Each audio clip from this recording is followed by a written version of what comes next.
Hey, you've got this part of the video. You've got the live unedited edition. Home Gadget Geeks Thursday night. It is the the 5th of October, and we're already in the fourth quarter. It's 2023, and if you've got this any other time than 8 p.m. Central Time Zone, 9 Eastern, and for Bob's reference, 6 Pacific. Yes, you've got the recorded version. That's okay. Just hang tight. We'll get started here in just a second. I know I saw Brian out there a little bit earlier. KDJ checking in, and Ken, good to see you guys. We'll get started here in just a second. Bob, Southern California, terrible. Still, it's terrible for you, right? It's a horrible place. It's a horrible You're ready place to come back. You're ready to come no, back to the not East at Coast? all. It's been a great summer into the fall, and again, the fall. I mean, it does get a little colder in the winter, or like in the morning and the evening, but during the day it's still sunny and 70 here, I can't complain. No, you can't. Yeah, I wouldn't let you. I wouldn't let you if you did. Stop. Yeah. I was like, do you know what we're in for in the next? Ryan, do you know? You know what we're in for. You've done this. Lots of winters, right? Yeah, the cold is what we're still getting here. You guys at least get the snow to go along with it. You know, we just always miss. It always misses us. Some predictions that we're gonna have a really cold, snowy winter this year. Yeah. At least I know what it is because I moved from where it was. Where it was cold. So worse. And where we did get a decent amount of snow. So but I don't miss it at all. I do not miss it. So. No. I just I grew up out there, and it's great, but I just every time I go back and I see traffic and people, and I don't leave the house much. I don't leave my little bubble, like unless I need to actually go somewhere. I was to say, I know you go places because you're always taking pictures of amazing food and the beach. So so like I can get to all those places without really even like hitting the freeway. So it's nice.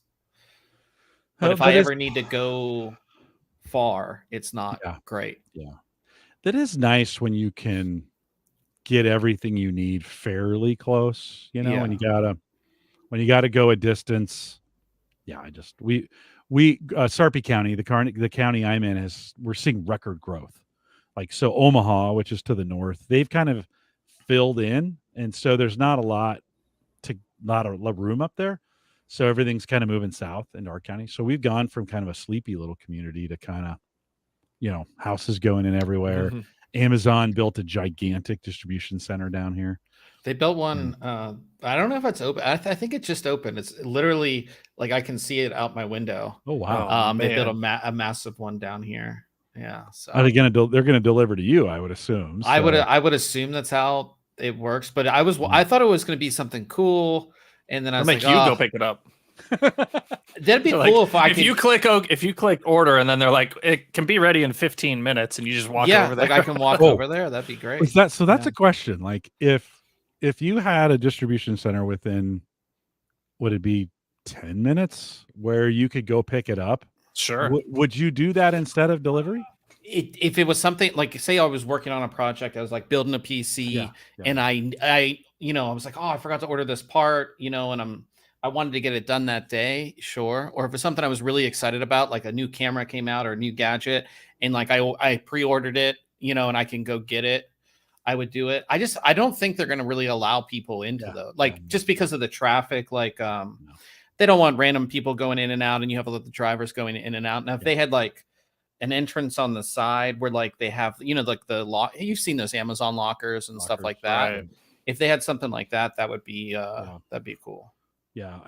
I'm not implying that they're thinking about doing that. I just, like, what would be the max distance you would drive, or time? Let's say time.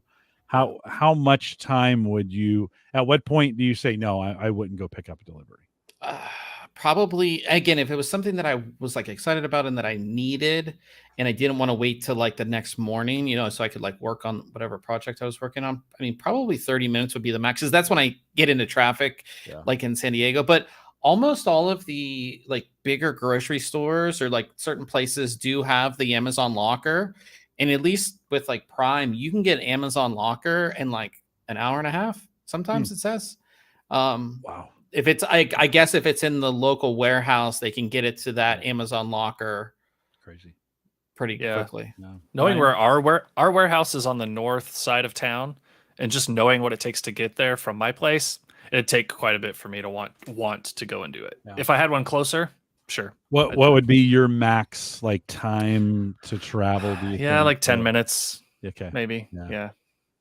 And I'd say 15. That'd probably be for me 15. Yeah, it all, like I said, it all depends on the product for me. If it's like brand new camera and I was like super pumped about getting it and I could get it, that day instead of the next day, sure. Like I would drive 30 minutes.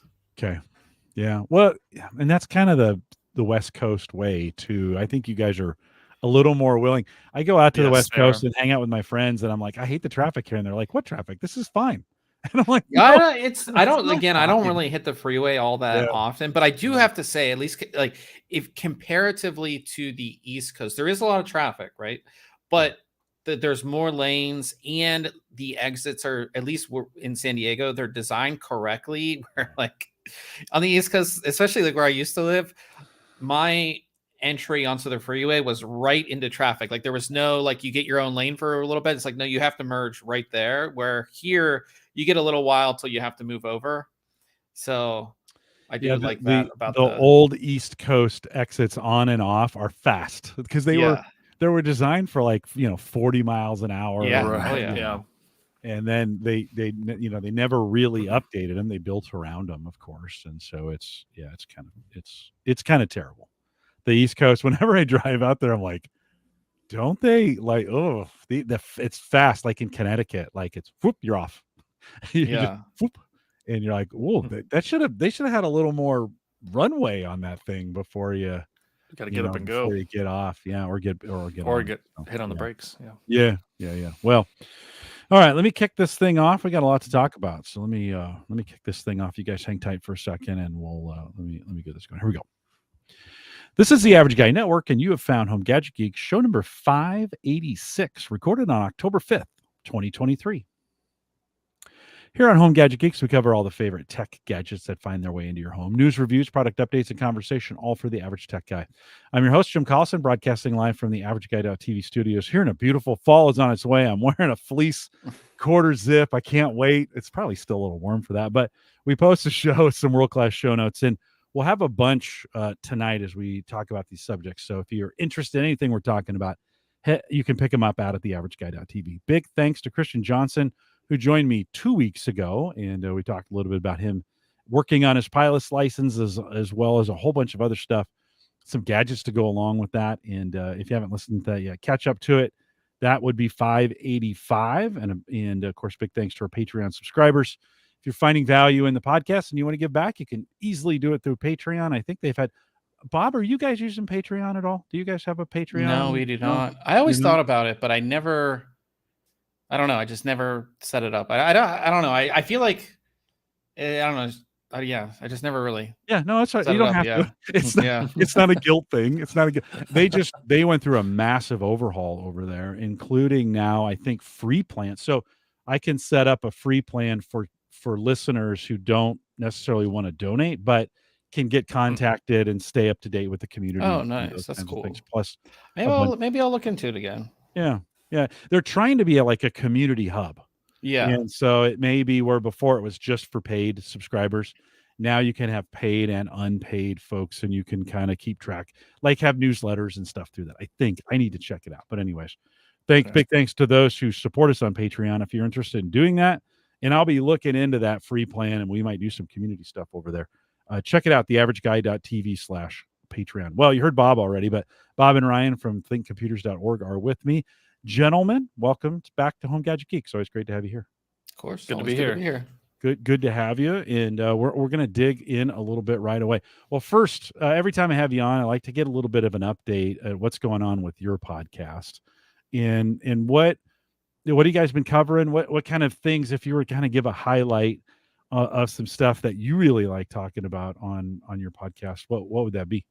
Oh, well, we did talk about it. Our podcast is usually on Wednesdays, so we talked about it last night. But in the tech sphere, I feel like we're kind of just in this like lull of like there's not a whole lot of big launches really coming that are super excited. Something that is super, you're not really all that excited about, and all the big launches are over for the year for the most part.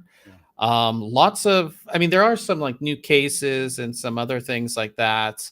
Lots of really cool gaming accessories and things. But yeah, I mean, like I said, we talked about it. We're not all that excited about new hardware just because, yeah, launch season is done for the most part.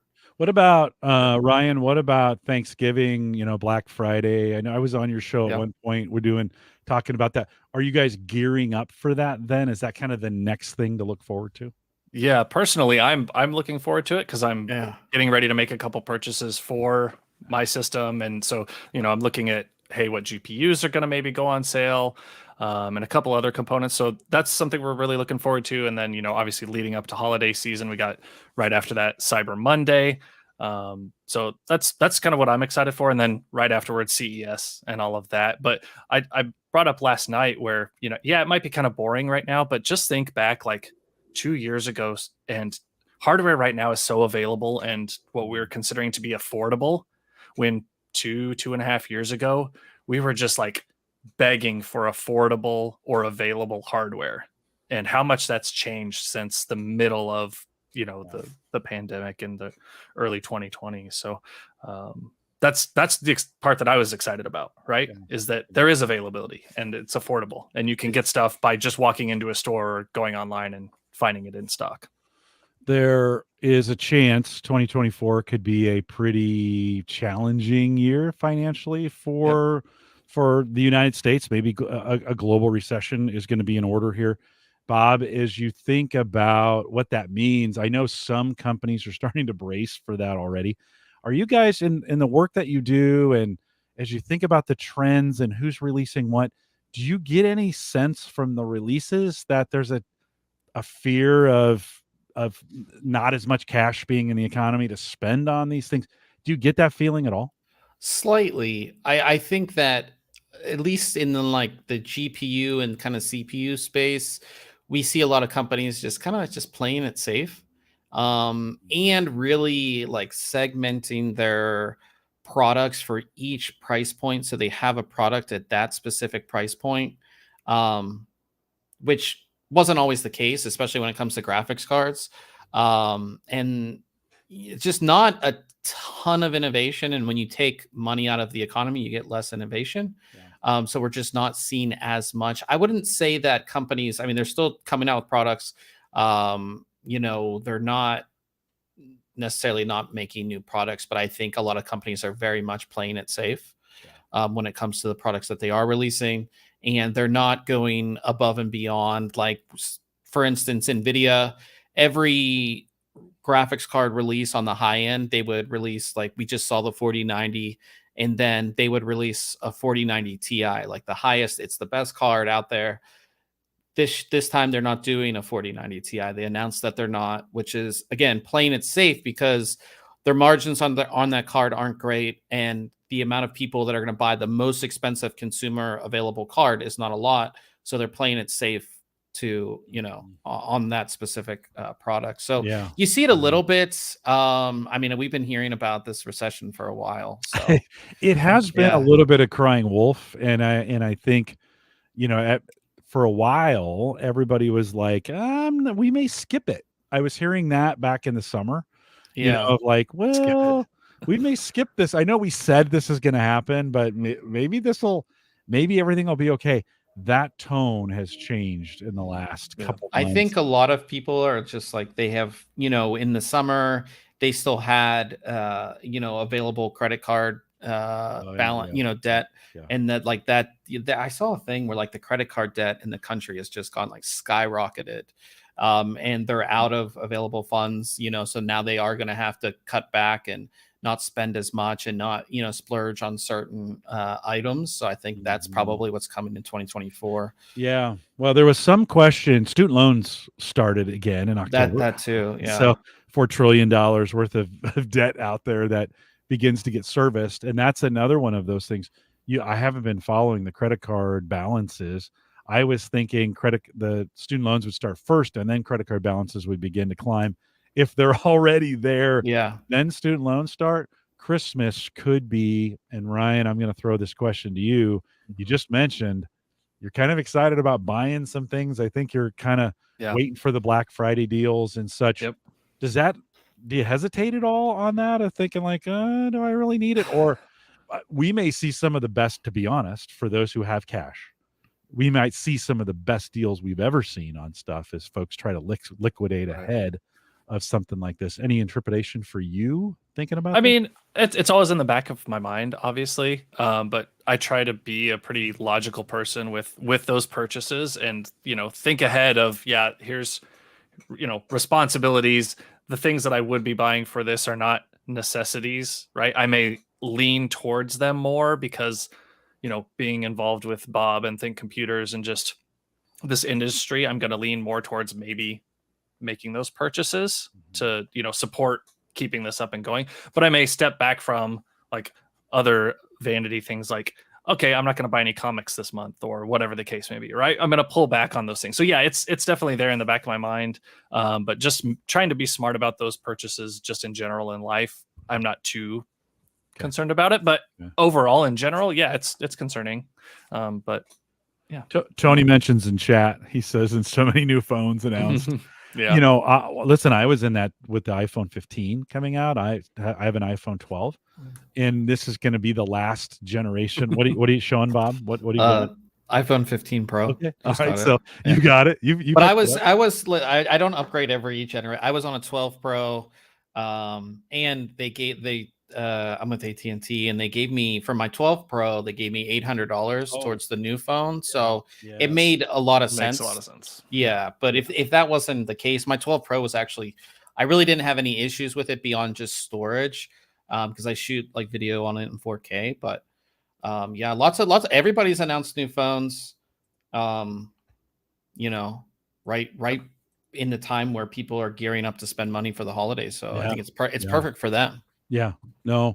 Well, and for me, like the 12, I have just the 12 and it was $250 on trade-in. And I was looking, I thought, well, maybe this is the time to go to the Pro.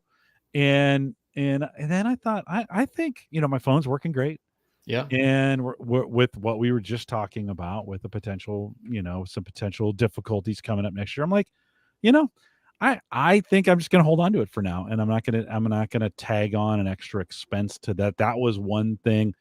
I think 2 years ago, I bought the Mac Mini from a replacing computer. Last year, you guys helped me build this AMD with a nice GPU in it. And I thought, you know what? I think I can skip this year. I don't know if I necessarily need to replace many things. I bought enough last year that system's working great right now. I think I'm going to be able to slide into it. I wonder, others thinking about these things. A phone purchase might be in someone's future, but they may hold off on that like I do. They may go with it. There's great trade-in deals, right? I mean, you took advantage of one as well. So, I think it'll be interesting to see how things shake out this fall. I think if you start watching, well, I said Christmas, but we may know by Black Friday how sales are going, and who's taking advantage of what. And if you look at Amazon, like they already had Prime Day, but they're doing another Prime Day this month. Yeah. And if you're a Prime member, they've sent out some of the deals already, and they're actually really, really good, like pretty heavy discounts. So it's like they're obviously trying to move product if they're doing 2 Prime Days in 1 year. And then you also have all the Black Friday deals that are going to come out on Cyber Monday, as Ryan said. So yeah, I think they probably see a trend of less people spending money. Yeah, they'd see it for sure. Yeah. They and Walmart and Target here in the United States, would probably see those trends happening pretty quickly with such the high volume. Yeah, which is such the high volume, which doesn't. Yeah, it's interesting. I didn't think about that second Prime Day. They acted like it was just a thing they'd always planned on doing. Like, hey, look, if you missed it, another opportunity. Hadn't really thought about it in the sense of, we better clear some of this stuff out of our warehouses. Yeah, well, I think that's the thing is that people are being kind of, they're not spending as much, and Amazon can see that, and that's just a way for them to, move product. Yeah. Couple comments coming in from the chat. Brian says, I think I'll wait 1 more year to upgrade my 13 mini. That might be good. I know with my 12, I'm probably on the last year to get a really good trade in on it. Otherwise, I need to run it to dust and just buy it new. Probably going with that. Tony says he could write a book on his phone fables as of late. Doing that. John says I'll replace my phone every 2 years. I grabbed the Pixel 8 Pro today. Nice. And I think there's a lot of folks on that 2-year cycle, right? Joe says, I think I'm going to order the Pixel 8 Pro for myself and my wife. Google's offering $325 trade-in for our 6s. And I think, to be honest, getting out ahead, if we are going to be heading into a major recession, and you can pay those things off, like good trade-in, pay them off now, have them not carrying extra money on your plan. I think that's a good preemptive strike to this. Get a phone, get through the recession, maybe a year, 2 or 3. And I think that's thing through. I think maybe what we were talking about is like, at least for me, I thought the trade-in deals were really good too, compared to what they've been in the past. I don't remember because I had an iPhone X and I traded that in for my 12. I don't remember getting a whole lot of money for it. But with my 12 Pro, I got a lot, and I heard T-Mobile was offering $1,000. Well, depends what it is, and the 13s are getting 600, 700, 800, 900 in there, and they've got some. T-Mobile's doing also some weird things where they only give you the big trade-in if you're on their big plans. Gotcha. So they're like, if you're on, like I'm on their unlimited freedom plan, which is not cheap by any measure, but it's their lower end plan, and they're like, yeah, $250. It's like, well, maybe I'll hold on. It's working really, really well, and maybe I'll kind of run that thing to dust. So, well, one of the things I didn't get away with is my wife's changing jobs, and she's going to need a new laptop. And so we've at Gallup, we switched from Lenovo back to Dell. And so there's some incentive to do that. And to be honest with you, they're all pretty similar. Yeah. So I went over to Dell last night, picked up for like $750. I picked up a Core i7. Couldn't tell you the chip. I'm sure it's some mobile chip of some kind, but it's the 13th gen. Comes with 16 gig of RAM. I was thinking about putting 32 in there, and I thought, no, 16 should be fine for what she's doing. I can always upgrade it. Those Dells are pretty easy to upgrade. But I saw on your site the 14th gen stuff got leaked. Is that right? I'll show that on screen as you're talking about. Yeah, we had an Asian market preview of 14th gen, and we talked about this last night about some of those kind of the processors that we, I guess, consider to be what would you call them, Bob? As far as like, they're always the ones that enthusiasts are gonna go for, like the 14900. They're the standard for desktop CPUs. These would be the standard what you're gonna get. So you're at the high end, you get Core i9 14900K. In the middle, you get the Core i7 14700K, and then I would still call it very much middle, but in the middle or at the bottom, you'll get the Core i5 14600K. And pretty much all the details about these processors have now been leaked. So we have all of the core counts, we have their max boost speeds and their default speeds as well. So, but the comparing 13th gen to 14th gen, this is just a refresh. So the architecture is still the same, but you're going to get better efficiency, and you're going to get better, what's it called? You're going to get faster speed. So 200 megahertz bump in overall speeds on each processor, which is kind of what we expect. Sometimes we get 100 megahertz, but it's 200 megahertz, which is nice. They're going to be more efficient, and they will have a better memory controller as well. So if you want to run really fast DDR5, you can go ahead and do that with those processors. When are they due out? Later this month. It's the expected release date is the 17th. Ryan, I cut you off. What were you going to say? Oh, that's all right. I think I was just thinking the wattage savings we were getting on that top end, wasn't it like down from 160 to 120? Is that what 150 that was? to 125? Okay. Yes. Yeah, I knew it was right around there. So yeah, the savings you're going to get on that power is, translates again when we're going into maybe spending more or not having as much of that disposable income. That wattage savings, if you're using it a lot and it's on all the time, it can add up. You guys talked me into going AMD when I was doing this last year. I haven't, you buy that stuff, and then I've totally stopped keeping track of any of those. Where's AMD in this mix as we look at these? I'm assuming AMD will respond with some of their own kind of stuff coming out, but where are they at in this space? We haven't heard all that much, and I think AMD is kind of taking the older approach where they kind of know their user. They released their Ryzen 7000 series, which seems like forever ago, but it wasn't all that long ago. Yep. That's still very competitive in the marketplace. You can build a great system with, even the generation before that, which was Ryzen 5000. You can build a great system with any of those processors, so. And I don't know if they're not. We haven't heard much for the next generation of Ryzen really at all. And typically, just like with this story, it's a leak. Typically we see leaks, but I wouldn't expect to see anything from them till next year as far as processor goes. Okay. Yeah, and they did a little different.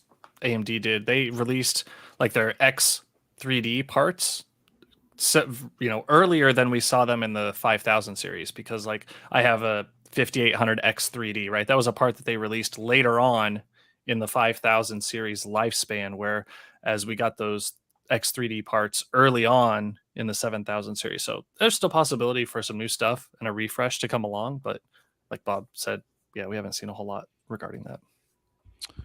I was surprised when I went to buy the laptop. I got a slick deal alert, and it was for $750. I got that i7 mobile chip, 16 gig of RAM, DDR5, M.2, NVMe, terabyte of hard drive space, all, and then the rest of that stuff, a 17-inch or 16-inch screen, which I wanted to get her one, no touch, but I didn't really want her to have touch anyway. She doesn't want to touch her screen as it is. $750 out the door seemed like a pretty good deal to me, right? I mean, it's one of those kind of deals where it was $12.99 and they're like $500 off, and that's a sham. Yeah. Did I do okay in that? Do you think I did okay? I think I would assume if it's the i7, you would have got like the 1360p, which is a great processor. I mean, I think that is a good price. I don't know the rest of the specs and everything like that, but the things when it comes to a laptop, especially for like a more general user, I mean, obviously processor's important, but if you're a general user, you're really not going to be using all of the cores and the threads and stuff like that. And it mainly comes down to, that NVMe drive is going to be really fast. So her boot up times and loading applications is going to be very fast. And then it comes down to the RAM. So 16 gigabytes of RAM for most people is going to be really good, unless she has like 100 tabs open in Chrome or something like that. So those are the two things you really want to look at. And I think, again, for $750, it is the 13th gen as well. And the i7, I think you got a pretty good deal there. I'll throw the specs in chat there. So 13th gen. 13700H. Okay. Yeah. Yeah. I didn't usually I spend a ton of time looking into these things and figuring stuff out. And I was like, okay, this is what I wanted to spend. This looks like it's going to do what it's going to do for her. We've got a relationship with Dell. I got some, I got a free shipping and another 10% off for some of those kinds of things. So that brought the price down. I don't know. Seem like I think it'll work for her. If I were to do it again, I was looking at and I didn't realize this. I was looking to try and get 32 gig on it just from the start, so it'd be done, right? Just like we'll never have to worry about upgrading it, some of those kinds of things. And I noticed on Amazon, like there's tons of companies now that are buying these things with 16 gig. Then they're opening the box, upgrading them to 32 gig and reselling them. And they stayed on there. The box is gonna be open, but we've opened it to upgrade. And that just, I don't know, that didn't sit really well with me. But should I have maybe considered it? Have you seen it? I personally wouldn't. And I mean, I we're a Dell shop, in my day job. And a lot of times when you're going through and configuring like some of those standard configurations, or you're doing a build online, you go from that 8 gigs to 16 or 16 to 32, and you see the price associated with it, and you're like, are you kidding me? I know what I know what that stick costs, and I know what it takes to put it in there, and it's not worth that. So I think you might be getting, that a little bit of extra savings, maybe going with those companies on there to say, all right, we'll get you the 32 gigs. It may not be the same quality of memory that you're going to get maybe with Dell, right? They may pull it out or put in a cheaper stick with, worse timings or something. But we're going to give it to you for a little bit cheaper, and their margins are so slim, but they sell so many of them that it makes sense for them. So I personally probably wouldn't.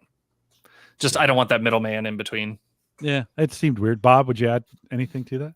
Yeah, I mean, I personally wouldn't either. I like to get it directly from, Dell or Lenovo or any of those. And you'd have to watch too, and you might want to watch with your laptop as well.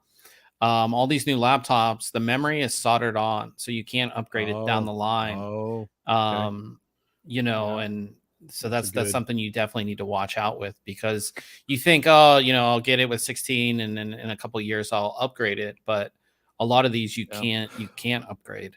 Go ahead, Ryan. Sorry, keep cutting you off. If they're soldered on, that stinks. Or they'll put them in a configuration where it's 16 gigs, but it's a single 16 gig stick. So when you do go to upgrade, or they've configured it in a way that you have to buy 2 new sticks to get to the capacity that you want. Yeah.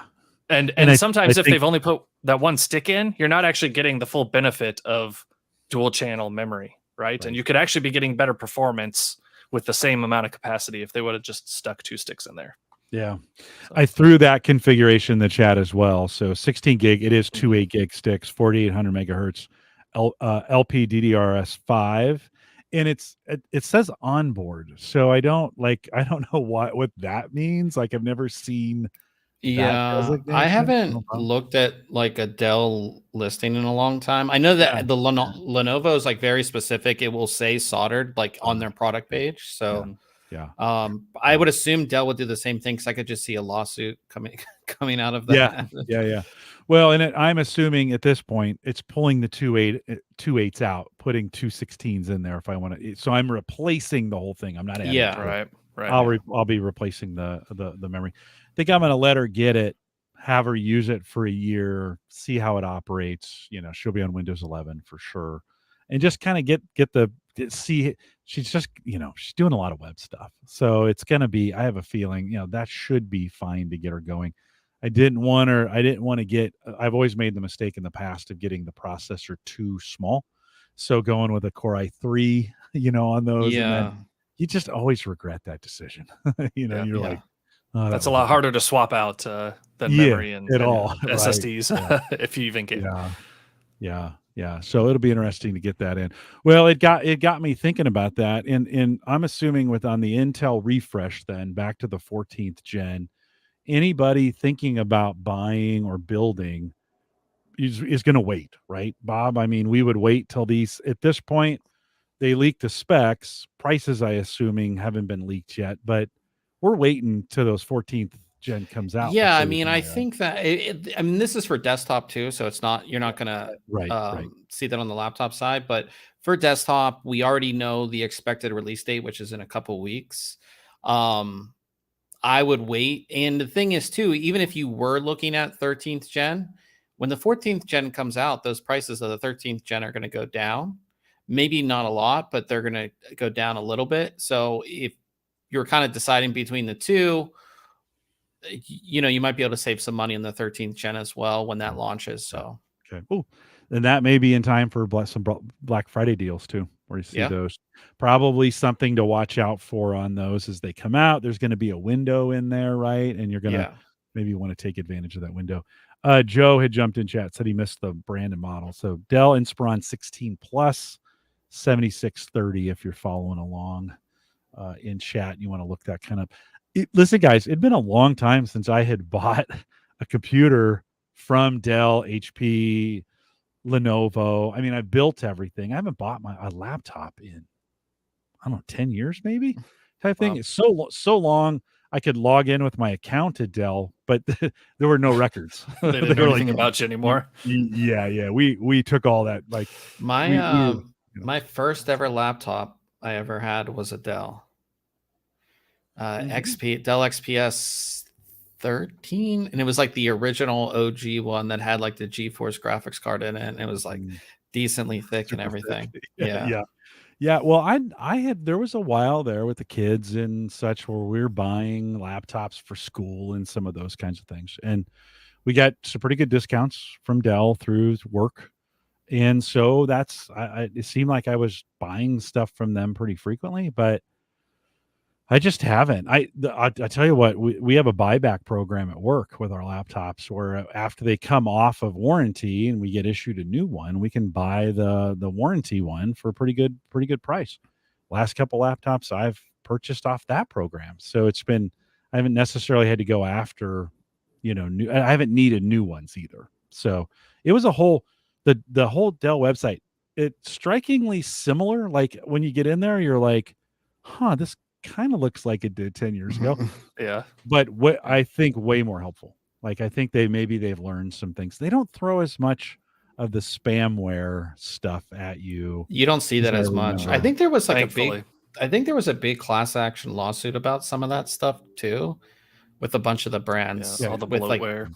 A lot of the bloatware. You'll get like one or two little apps or something like that, but they don't put a ton of stuff on there anymore. I'll remove most of it. Driver utilities and stuff. Put what I need on there.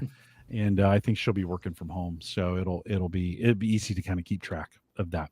One of the things, and you guys, another story on your site, and one I think a lot of the folks that listen to this show follow a lot of or have done is using and it was an Intel NUC, right? And this was announced, I think, early in the year, late last year, right? That ASUS would be taking on that business, kind of taking it from Intel and building it. Do you guys, Bob, do you get any sense from that? Like, do you think ASUS, a lot of the listeners of this have bought those in the past. They've used them for routers. They've made little home servers out of them, some of those kinds of things. Do you get the feeling ASUS is going to be a good steward of this brand as it cuts over? It's kind of interesting because, I mean, Intel has been in a place where they need to sell off their unprofitable arms of their business, and it's a lot of that's being led by the shareholders. And over the past couple of years, they've changed CEOs so many times, and it hasn't been looking great for them overall. So they're trying to get rid of these businesses. They've sold, I don't know how many different businesses that they've sold off. Maybe they couldn't make the NUC as successful, being that they're such a large company, right? ASUS obviously is a company that's very PC focused. They do have some other things that they make, but they're very PC, and their laptop division's massive. Obviously, they're one of the biggest graphics card makers out there, and motherboard makers as well. So they're very PC focused. So I think them taking this over, if anybody was to, I could see like an HP or somebody buying the business as well. But it is pretty interesting that ASUS did buy it. And I think that they'll do something with it. They'll do something that at least gets people somewhat excited about. That's a problem with Intel too, is that beyond their, enthusiast-based processors, they don't get people excited about their products because it's a big corporation, right? You think of a big corporation and it's just boring. So I mean, the Intel NUCs, especially like the high performance ones that we have seen that can run games and do all that, the technology is incredibly cool and unique, and it's awesome, but nobody knows about it. I mean, not the normal person doesn't know about it. Even the NUCs, a lot of people don't even know that they exist. So I think with ASUS, and obviously what ASUS has done with all of their products, making them like the cool product, and really PR campaigns behind all of that, I think that they can take the NUC forward, and not only just for like enthusiasts like us, but just for like the average person. And I think if anybody was to do it, it would probably be them. out of all the companies that are out there. Do you think we're going to see a tough NUC out That there? would be cool. That would be cool. Yeah, I don't. A ROG Strix version or something. I do think they'll sell volume in more of business settings with the NUC, but now that they own it, you can see some. You know, we could see a ROG NUC something in the future, or they could all the tech that's there that they could put that into other ASUS products as well, right? So make it a business where your majority of it is going to to businesses and things like that, and then you could use some of that tech to come out with like a really cool product for the enthusiast as well. Yeah, that business is kicking off here September 1st. So as we record this, it's October 1st of October or so. So they've been doing this a month or so. Ryan, any thoughts as you think this? Bob, I totally agree with you. It sounds way cooler to say an ASUS NUC than an Intel NUC. You think Intel NUC, is that some kind of utility thing that you use? But if you put ASUS in front of it, you're like, oh, I might be able to. This could be cool. Yeah. Yeah. Ryan, any thoughts on that? I mean, I think the only company I would have that pops to mind, kind of in the genre of ASUS, would have maybe been Gigabyte, but they've already kind of been doing their thing for a while with I think they were called their Bricks systems, where they were. And those are based on the Intel. Exactly. So that would have been maybe my other thought of who it could have potentially gone to, or may have been interested. I think ASUS is fine with it. That's really small form factor PC.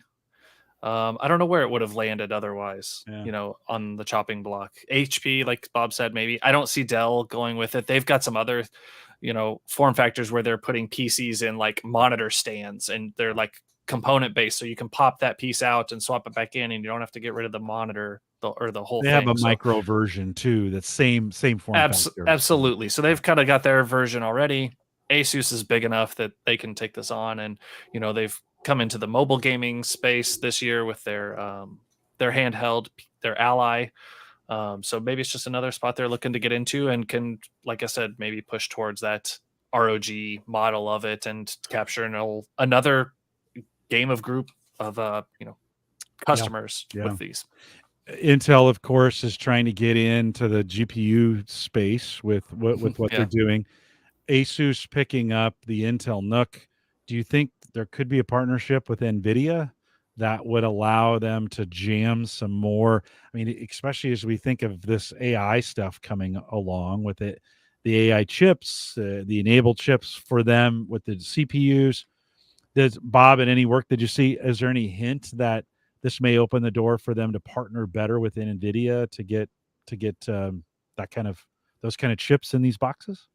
The thing about the NUCs is it's all about the spec, and when they spec it, it's like nobody can make a NUC with something else per se. And even Intel on their high performance NUCs, they like put an NVIDIA graphics card in them. Oh, did they? Before? Okay. Yeah, it wasn't like a thing. Now maybe that could be another reason why they might have gotten out of this, because they want to. They're the thing about their graphics cards, at least currently, they're not high performance, so they're not going to put one of those in, say something like a high performance NUC. So, but yeah, I mean, it kind of opens it up now too to kind of whatever ASUS wants to do with it, and we'll just see kind of how it goes down the line. I mean, coming like CES in January, we'll definitely be visiting with ASUS, and we'll kind of see if they have anything to that effect. I think I also saw that Intel released a version of their GPU, like it's like $109. Was that? Did I get that right? Yeah. Is that like? Does it even do anything at $109? I mean, it does. It puts a display on your monitor, on your screen. Yeah. That part was originally designed for OEMs, so somebody to put in a very low cost desktop, and Sparkle, which is somebody who makes Intel-based graphics cards, they decided to sell it as a standalone. It's not for gaming or anything like that per se. It's just to make a very inexpensive desktop that can display YouTube and those types of things. You get additional display outputs as well. Yeah. Right? So multi-monitors is a little easier with, you know, the Dells that I buy at work, they've got 2 display ports on them, right? But if I've got someone that needs a 3rd display and maybe I don't want a daisy chain or something like that, need a little more horsepower for a bigger setup, that's an option with these as well. Last year, you guys talked me into an AMD board, AMD chip. It didn't have a video. It didn't have a integrated video graphics on the board when I bought that, because the chip is and I forget I should know the number. Ryan, do you remember the number of the chip? I think you bought a 5600X, didn't you? Yeah, the X, and the X means no graphics, right? Yes.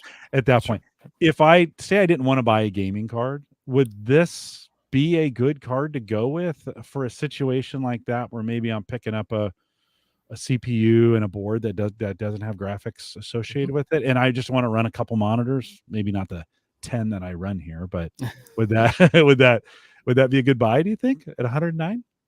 I mean, I don't know the exact specs of that card, but again, if you're not really doing anything, you're running a couple monitors, 1080p, just to monitor what you're doing, I think it would be fine.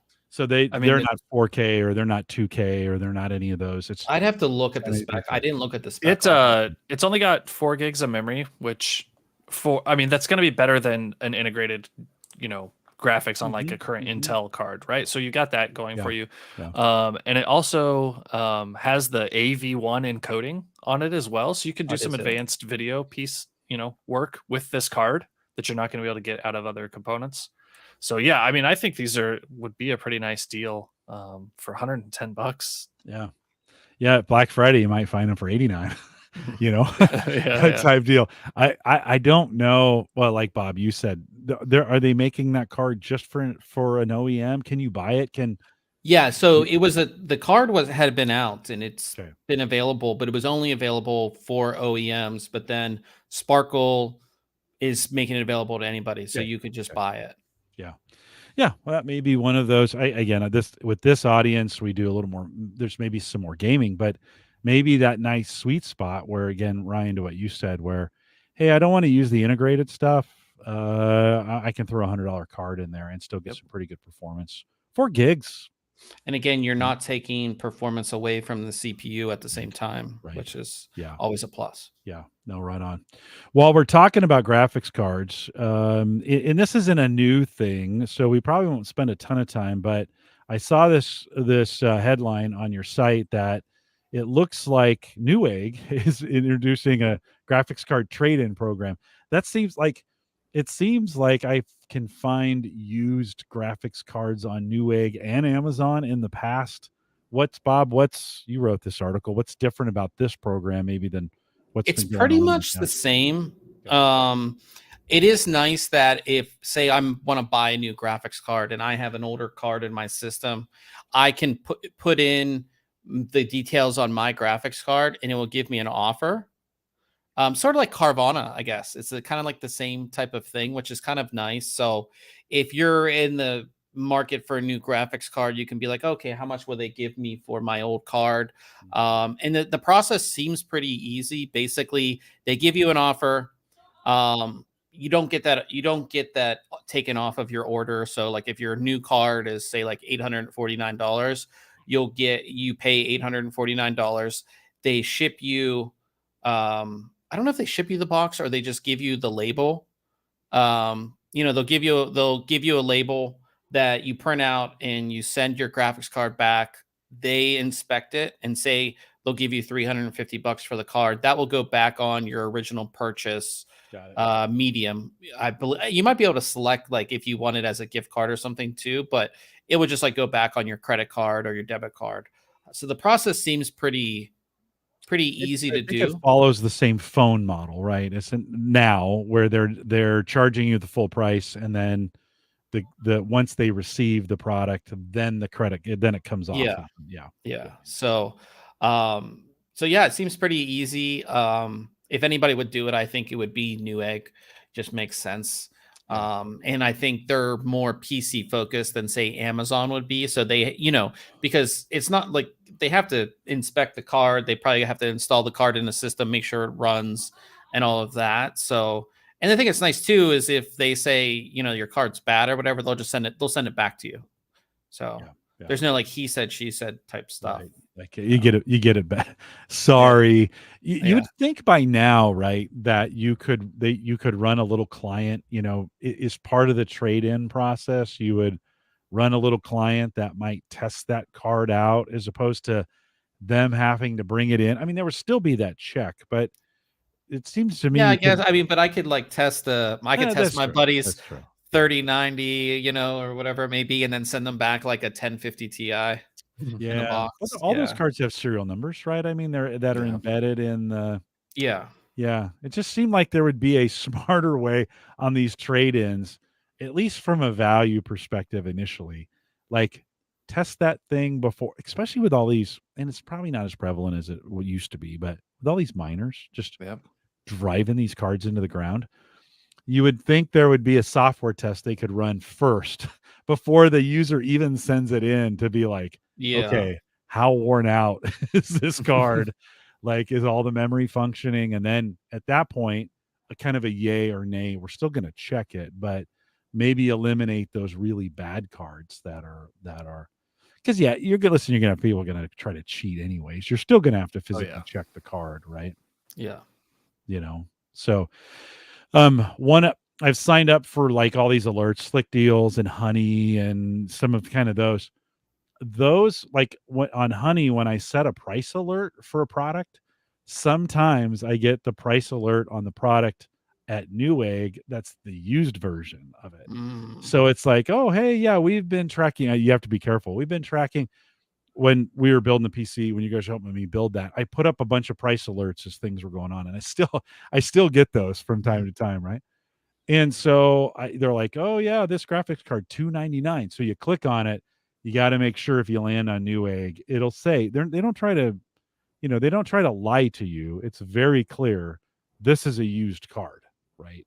But you got to be careful because that price can look pretty, pretty good. And then if you click it, kind of know what you're getting. Do you think, Bob, used graphics cards are more or less a better deal? I don't know how to say this right, than they were maybe 2 years ago during the crypto craze. Would you be any more comfortable buying a used graphics card today than I always, when it comes to graphics card, I mean, you optimally want to buy a brand new one just because nobody's used it. And even these used ones, I mean, you really don't know what they've been through per se. Crypto cards, you can kind of tell a little bit if you dig down and you can kind of see. But regular gaming cards, you don't know what they've been through. If you're buying it from somebody like Newegg, you would trust it a little bit more because they've obviously taken it in and tested it. I would, depending on how much you're saving, I think that's where it comes down to, right? If it's like a $50 difference, I don't think I would rather get the new card than say $50, right? But if it's, you're looking at something like a 30 or 4080, 4090, and you're going to save $500-$600, then it could be worth it at that point for a lot of people, because that $500-$600 can go a long way towards different upgrades that you could do, or just saving you money in general. So, it kind of comes down to how much am I saving by buying the used one. Mm-hmm. Ryan, any thoughts? So not necessarily with GPUs, but I was looking at this, I ran into the same thing of, I'm looking to build this other small form factor system using a GPU or a CPU that isn't a current model. So I'm looking for an older motherboard, and I came across this at Newegg and found a price discrepancy between one vendor and then Newegg. And I was like, I'm going to buy it from Newegg because it's like 2/3 the price. And then I saw, it's refreshed.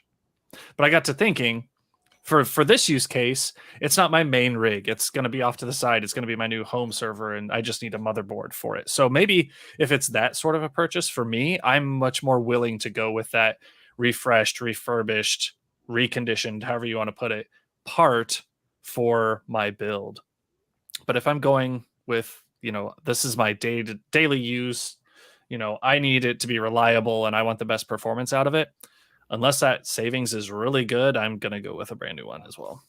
Both of you are fairly confident that Newegg is actually testing these things.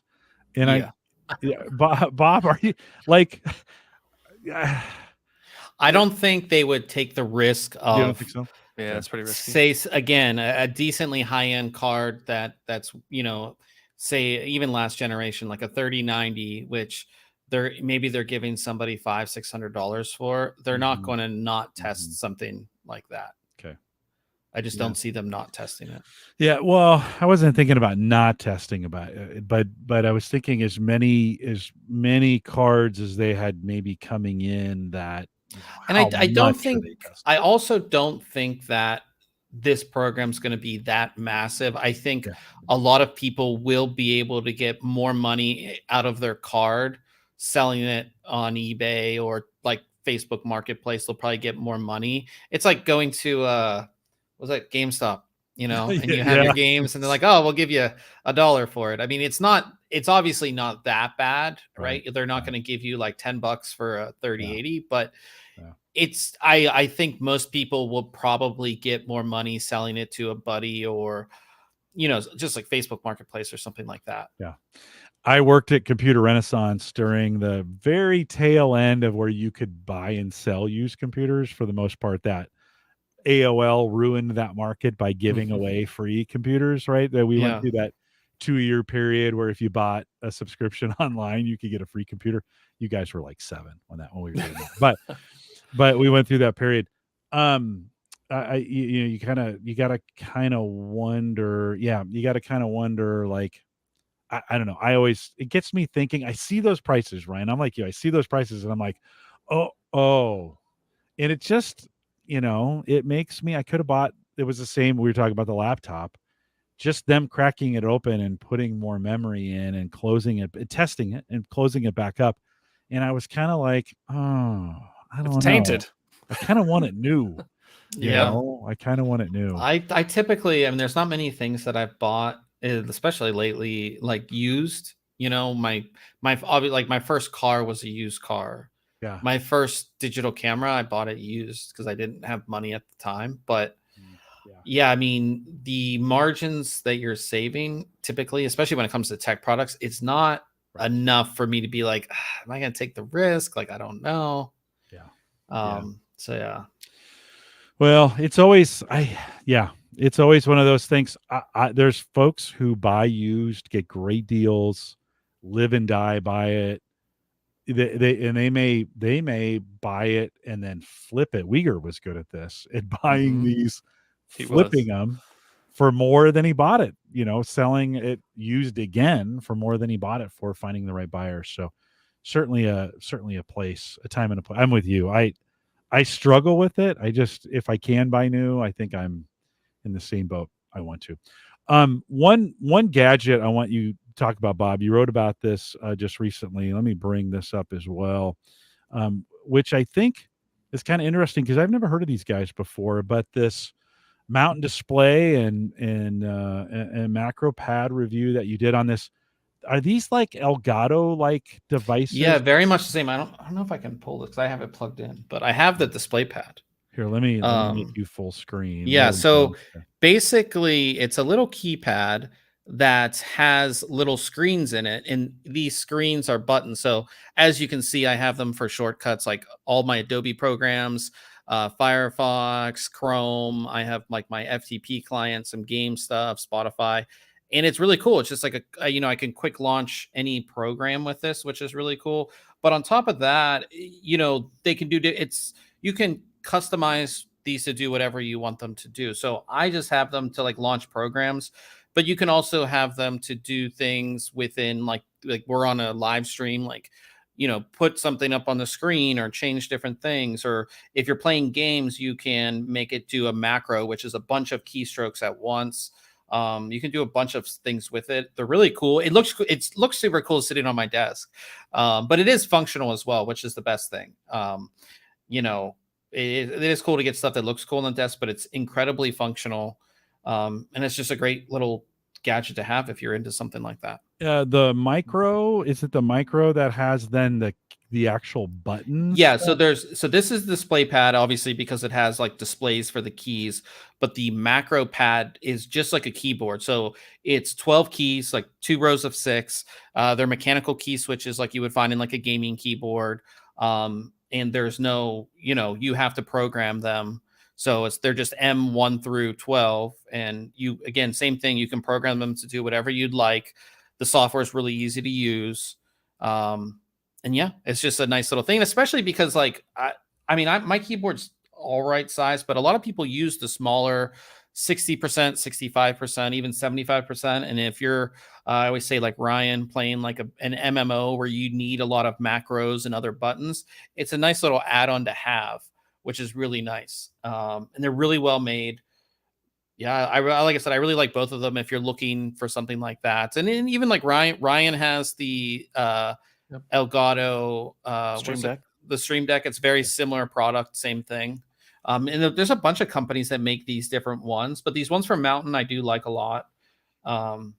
Price wise, is this similar price as the Elgato? It's lower price. How many keys are on yours, Ryan? 15. So mine's 3 rows of 5. Okay, so this has 2 rows of 6.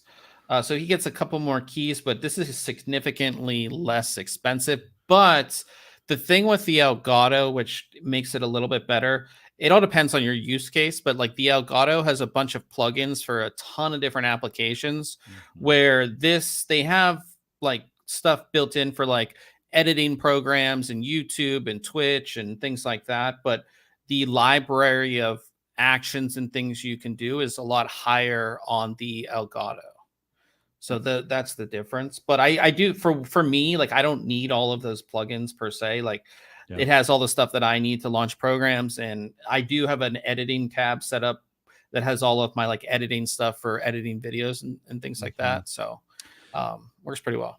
Our church uses them. You can, if you go back to the tech area, they've got 3 or 4 of them lit up nice. For all the various camera shots and lighting and some of those kinds of things to be able to do those easily. Ryan, did you look at this? And if you were, because do you have a Stream Deck? Is that what the Elgato Stream Deck?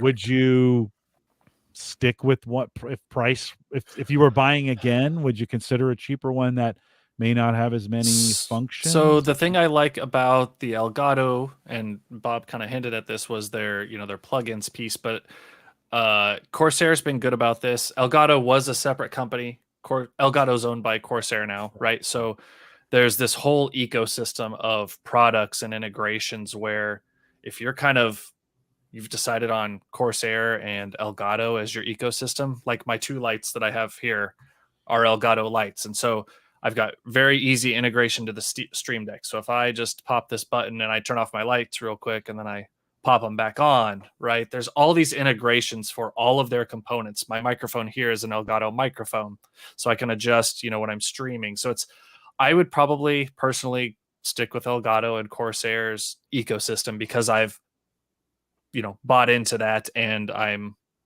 so, I guess, sunk cost into that ecosystem that to change to something else would, just fragment my setup. Yeah. Bob, I'm assuming they sent one for you for review and you're going to probably hold on to it for a while. Is that something that'll remain as part of your kind of office setup? I wasn't sure if I was going to like it, but since you start using it like on a day-to-day basis, and then instead of sitting down and, going down to the taskbar and hitting on, Chrome, I just hit the button here and it launches. It's a very satisfying feeling too, just like to hit the button instead of, hitting the mouse. Is just it just makes it easier. So and it looks cool. The little screens do look like, at least in the one that I have, they look really cool. And you put animations on them. You can do a bunch of different stuff. So it adds to the setup, which is nice. But it is like the function. If it wasn't functional, I don't think I'd have it sitting on my desk, but it's very functional. So this is I think you've got some pictures. I'll leave the link to the review in the show notes for folks if they want to go look at it. But what I'm showing on screen right now, I'm assuming this is the software setup for it, and you kind of have complete control. Is it, I have this saying that sometimes options equal confusion. When you can configure everything, you actually configure nothing because it's too hard. where does this land in that space? Is it easy it's enough? very easy. So Mountain is a relatively new company. They make mice and keyboards as well, and they use the same software for everything. Very easy to use. Very it's not just like you said. Like if it's super in depth and super crazy, it's hard to really configure as a say a beginner. Where this, you can get into the super crazy and everything like that. But if you just want like basic functions, very easy and simple to do. It's not hard. Joe says in chat, I'm reminded of when keyboards had web shortcuts. There used to be a day, right? You get these big giant keyboards, but the top bar would have all these buttons that you could program to email, home. Yeah, right. Yeah, it is kind of a reminder of that. I built home automation using Home Assistant, and I've got a Surface. I have my Surface Pro 3 that is kind of become just the dashboard. It just runs the dashboard for it. So all the lights and stuff. This seems like computer automate, like a home automation dashboard for your computer in some ways. These have been around. These aren't new. These have been around. Elgato has been around. I don't know, Ryan, how long do you think you've had your Stream Deck? A couple years, right? 3 or more years, probably. Yeah. But it is one of those kinds of things where you start thinking we have enough things going on screen now that are fairly complicated that can be put in some kind of, formula, something, right? A macro, right? That's the word I was looking for, macro. That may be super convenient to be able to. Well, the thing is, too, is especially the Stream Deck. I mean, that's why it's called that, is because if you're streaming, Ryan's streaming or I'm streaming or we're doing a game stream, I don't want to have to minimize my game to adjust something or change something. I can just click right here, and it keeps me engaged either with my audience or with the game I'm playing. It just makes it so much easier, especially for a lot of things. It keeps you engaged with whatever you're doing. Yeah. Well, and I guess I was trying to get to the point of it doesn't have to necessarily be gaming anymore either. I've got some processes at work that I'm doing now on a fairly regular basis that are fairly repetitive, where that Stream Deck would be nice to be able to just go boom, boom, boom. It brings up these exact things that I need. Right. And then I can kind of go right to work on them. And you kind of think, Jim, it saves you like 7 seconds, of clicking. But if you think that 7 seconds over a year of time, it saves you. Right. Yeah. But it is nice because just like you said, I mean, you could have just one key, maybe go into like a certain environment. You could have it set up to do a macro to go into a certain environment, open certain things up on the screen, and you'd be good to go. Yeah. I open an attachment from an email, then I open the same form to compare the two, and I do some, then I do some work, and then close those out. The fairly repetitive tasks, but they would be nice to have, like, click that button, it just opens up, or it opens up a browser with already predetermined tabs that are ready to go. Yeah, you can do that with this. Yeah. Ryan, anything else you'd add to that? No, they're very handy. I mean, I use it every, Wednesday, and then like multiple times throughout the week, depending on what I'm doing here. Bob, what was the retail on this? It's in the review. I believe let me see. The DisplayPad is more expensive because you have the display screen, obviously.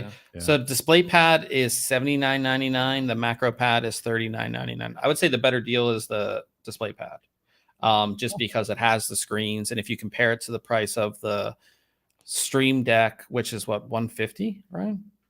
At least, yeah. Yeah, so pretty substantial difference in price compared to the Elgato. So again, it all depends on your use case, but I think that if you're looking at the two and you don't need as many options, you're mainly just looking for shortcuts or macros, I think DisplayPad is a great option. Okay. Well, it's another option. Are there others? Have you seen others like this? I thought Elgato kind of had the Stream Deck had. There are others. They're not as popular, right? But there are others out there that make similar. There's one called Loop Deck, which didn't Logitech just buy them? I think so. Yeah. There was one called, some different controls, not just buttons, but sliders and knobs, a big knob, knob, and Yeah, there's a bunch of, and there's like a lot of custom ones because custom keyboards are really big. So there are some like smaller companies making like very customized ones and things like that. But I would say, yeah, I mean, Elgato is probably the biggest one that's out there, and the Stream Deck. Yeah. Before I saw that, I was like, somebody else is doing this. Elgato has such a hold on that. Well, and in good in some ways, because you mentioned the integrations to them. When you're a leader in the market, you get more software development, you get more people writing things. Ryan, is there an open source community for that where there's people writing things that you can use from a macro standpoint or from a integration standpoint, or is it all closed?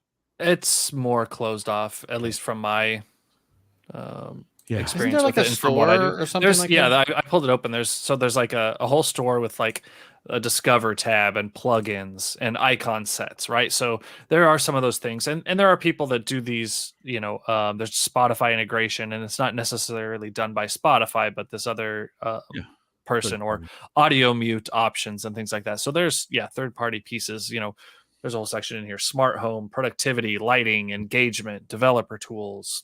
So the list goes on and on for what you can do with these. Well, then all of a sudden you're making a decision: do I want the home automation on my, on my touch screen so I can do it there, or do I have it on the Elgato so I do it there? Could I do it on both? And you get again, options equal confusion, and sometimes then you're like, okay, where did I put that thing? I don't know about you guys, but as I've been doing more and more home automation, I've put home automation routines into things, and then when you need to change them, you're like, what did I do that in the app? Did I do that? Where is this running? Did I do it on the A-Lady app? Is a Google thing doing it? Is there right? You almost need to keep like a spreadsheet of all the lighting functions and how you set that stuff. So it can be a little crazy. Guys, as we wrap it up, Bob, I want to ask you, as you think, we kind of mentioned, hey, Black Friday's coming up, Christmas is coming up. As you think about from a site at thinkcomputers.org, what are you excited about? You got any reviews coming that you're? Well, we were talking about the upcoming CPUs, so we'll have some stuff on that. And with that, a bunch of companies are like sort of relaunching some of their motherboards, so we'll have some of that stuff coming up. If you're into that, I have a lot of products into review. Lot of some new cases and some other things like that are coming up too. Really awesome case that I'm just finishing. It's right there. It's huge. It's like if you're like an old school person, want a ton of storage and ton of options, this is a great case. And I'm gonna write it. I'm almost done writing it, but I'm gonna write in the review. They used to make them like this. They don't make them like this anymore. So it's a really great case from Be Quiet. So that's gonna be on the site next week. So that was pretty cool. But yeah, I mean, as I said, all the big launches minus the 14th gen stuff that's coming out, all of that stuff, it's over till next year for the most part. So as far as like being incredibly excited about stuff, it's just kind of here or there little things, but we always have good stuff coming up the holidays. Lots of great products, and as Ryan said too, lots of availability. So if you are somebody who's looking to build a new system, it's the perfect time, because you don't have to worry about, are they going to release the next thing next month, or none of that stuff's happening. So this is the perfect time. So if you buy either Intel or Ryzen, it's going to be current, and if you buy AMD or Intel on the graphics card side, it's going to be current for a while. You're not going to see a new card just come out of nowhere. And you're not going to be like, I should have waited to get that. That's not going to happen. So one of the things you guys do that I think is one of my favorite things, and I think folks that listen to this show would like, is Case Mod Friday, right? Did I get that right? And what's the best way? Like, how do I go to see or what's the best way to be alerted when you put that out? It's every Friday. Just check the website every Friday. If you go on the site, and at the top there's the menu that says articles, and then if you hover over articles and then go down to Case Mod Friday, it's right there. And I mean, we've been doing Case Mod Friday. There's hundreds of them. Yeah, there's hundreds, so you can just scroll through for hours. looking at these case mods and new one things like tomorrow. that. Yeah, we have one coming up tomorrow that will be on the site. So, and that's the one we featured this past week. A guy who built a custom desk for his PC, water cooled, like a live edge desk that he has done. And yeah, just really cool stuff. And we try to feature a bunch of different people who are like in the modding community, and just to, you know, give them a shout out, and obviously just check out really cool work by, you know, by people as well. So it's the thing we started. I don't know how long ago we started, probably at least 5 years ago, Ryan. Oh yeah, it's got to be. Yeah, we've done for a very long time. So they're cool.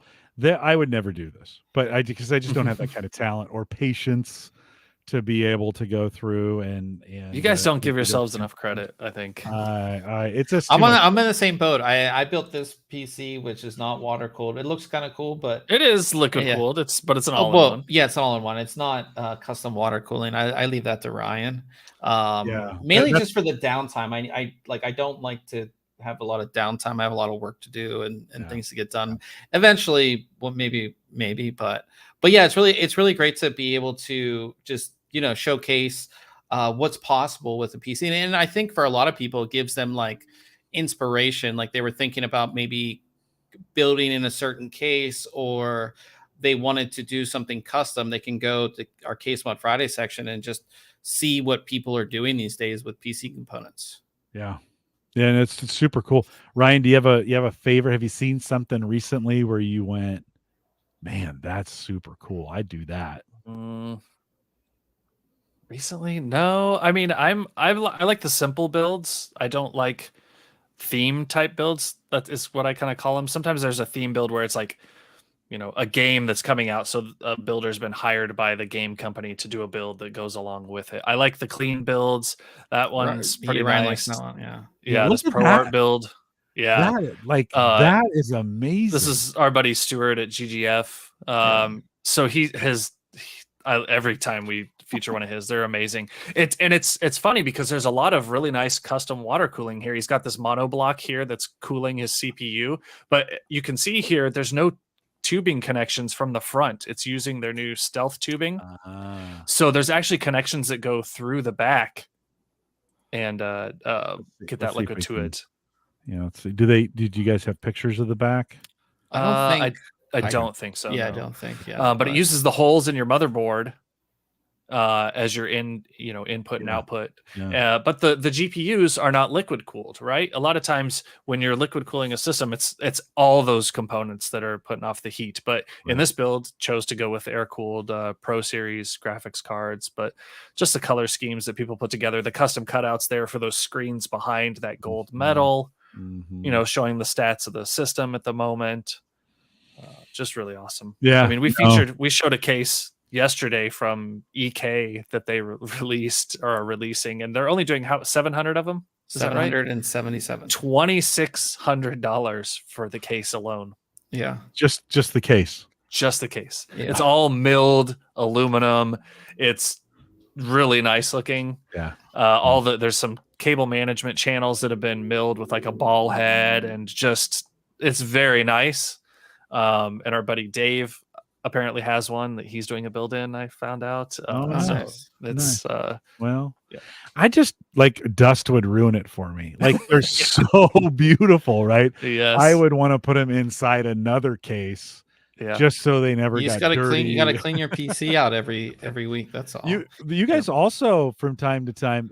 I see this on Facebook. I think mostly Bob. I think is this you posting the disaster cases? Yes, yeah. So we post like some funny stuff on our social media, like really just people who haven't cleaned their PC in a while, or people long while. Yeah, who their side panel glass panel has broken into pieces. Yeah. So we're on like Facebook, and you can see it on Twitter as well, or X as they call it now. Yeah. We post those funny pictures and things like that. We just find those online. Yeah. thinkcomputers.org. Check it out. The links to the Facebook group. You should definitely join him on Facebook and just follow.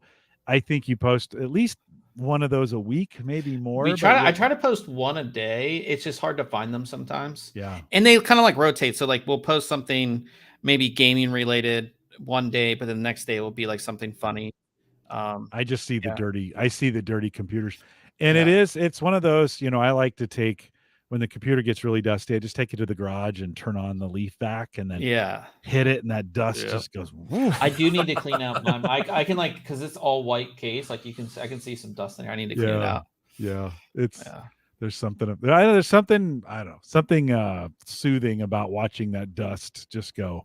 Woof, and blow it away. Then wipe some things down and get it clean. Well, you can check all that out if you haven't done it yet. And if you've been listening to us for a while and you're not listening to the podcast, check it out. Get subscribed. thinkcomputers.org and get it in your player.